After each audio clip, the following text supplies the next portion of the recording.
Hi guys, this is Omar speaking, and today guys I will teach you a new verb in Arabic, and the verb is to travel.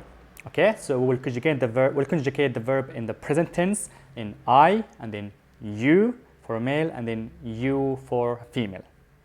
ماشي? Okay, let's start.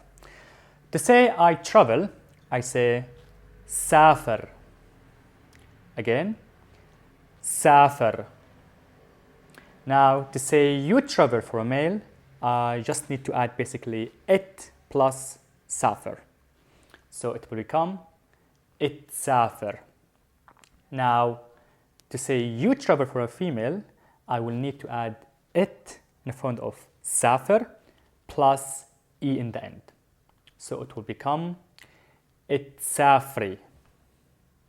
Again, it سافري. تمام. Let's recap. So I travel, سافر.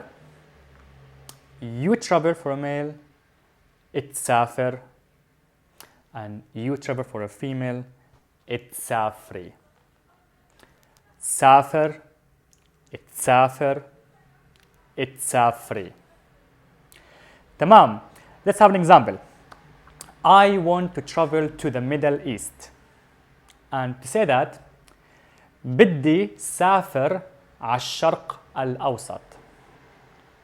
Again, بدي سافر على الشرق الأوسط.